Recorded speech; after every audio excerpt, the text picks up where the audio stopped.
और बना के और 1 महीने बाद ही समर्थन वापस ले लिया। तो फिर बनाने की आवश्यकता कहां थी? क्यों बनाया? क्यों हमें अपमानित किया? क्या 1 महीने के लिए कि तुम्हें बना रही हूं और बाद में हटा रही हूं ताकि तुम्हारा नाम हो तो बीच में हट गया? ये सोच थी कांग्रेस पार्टी की, और यही सोच है भारतीय जनता पार्टी की कि जगदीश धनखड़ को एक तरीके से नजरबंद करके हटाया। मैंने वोट दिया धनखड़ साहब, और इसलिए दिया कि राजस्थान से आते हैं और मेरा एक वोट था, मैं क्यों दूं किसी को? मेरी पार्टी का फैसला मुझे ही करना है। आपको फोनों में पूछा क्या करना है कि दे दो धनखड़ साहब राष्ट्रपति का, कि दे दो उसको, उस महिला को जिसने आदिवासी महिला को, जिसने एक ऐसा दौर देखा कि उसके बच्चे चले गए थे और किन विपरीत परिस्थितियों में आदिवासी महिला संघर्ष कर रही थी। तो मैंने कहा भाई मैं तो आदिवासी को वोट दूंगा। 3 एमएलए और 1 एमपी मेरे एमएलए थे। हम किसी के कहने से नहीं, अपने मन से। लेकिन धनखड़ साहब को वोट देने के बाद मेरा उनसे अच्छा रिश्ता था।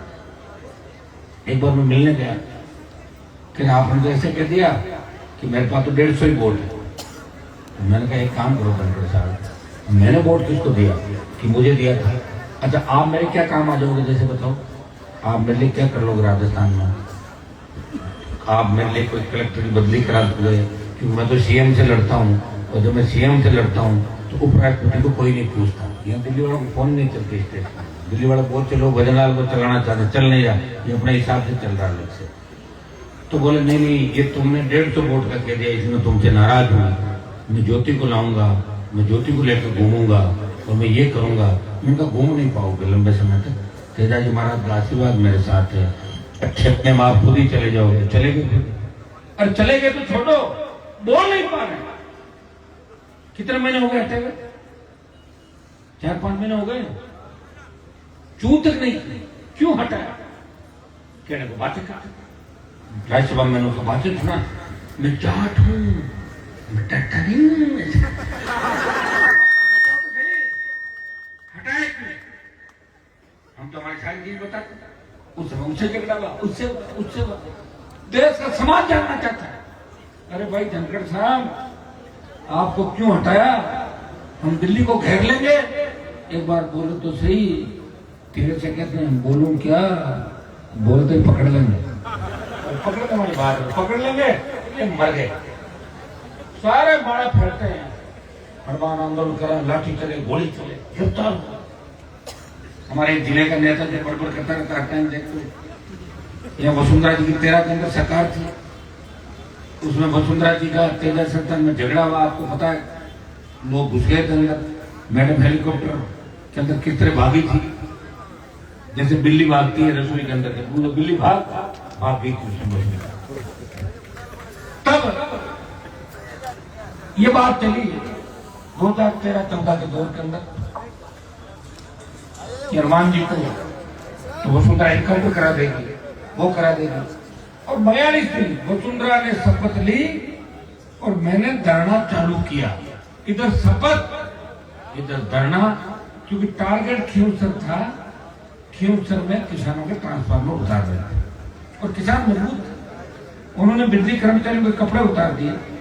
कलेक्टर मुझे बोला कि और नहीं तो कपड़े तो वापस दे दो साहब, नंगे हो गए सारे। मैंने कहा कपड़े पड़े तो मुझे नहीं पता, लेकिन मैं अब यहाँ बैठा हूँ। और 42 दिन तक मैं बैठा रहा। पुलिस और हमारे भी इतनी दूरी थी। मैंने विधानसभा की शपथ धरने के दौरान ली, जाके वापिस आया।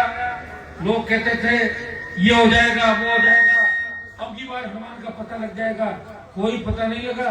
ये बैठे सरपंच साहब और सारे, बता दो सरकार झुकी कि नहीं झुकी?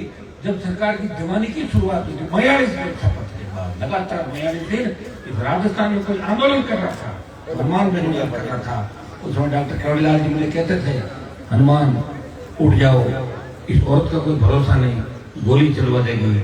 मैं कि मरना तो डॉक्टर साहब एक बार है, मैं इससे डरने वाला नहीं, इसको ही डराऊंगा। और विधानसभा के अंदर मैं सीएम को कहता था या तो मुझे गिरफ्तार करो।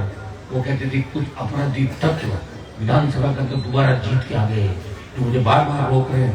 मैडम या तो मुझे गिरफ्तार करो या उस सीट पे मुझे बिठाओ, यहाँ आप आ जाओ, अभी पकड़ लूंगा 15 मिनट के अंदर। छूटा बाकी छूटा नहीं छूटा।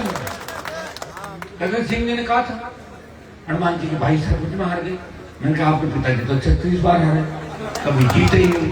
उनका नाम ही हारू सिंह जी पड़ गया था। क्या कहते रामलाल जी, ओंकार सिंह जी नाम था तो दुनिया में नहीं, मुझे नहीं कहना चाहिए, लेकिन ओंकार सिंह में नहीं कहते थे लोग, हारू सिंह जी चुनाव हार गया ये कहते थे। मैं थोड़ी था, लोग कहते थे भाई। उस समय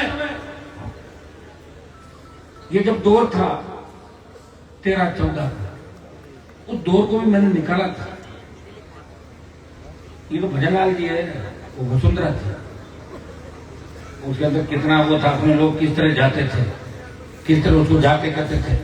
हमारे जिले का बड़बोला नेता जो आजकल बोलता रहता है सोशल मीडिया पर, जिसकी दिमागी हालत थी, वो जाके, और वहां एसपी थे जिसको एसपी लगाया 13 के अंदर चुनाव होते ही, उस एसपी को यह कहा था कि तुम्हें हनुमान बेनीवाल को ठीक करना है, कलेक्टर एसपी को इसलिए लगाया तुम हनुमान को ठीक करो, ये वसुंधरा का आदेश था। एसपी हट गए 6 महीने तक।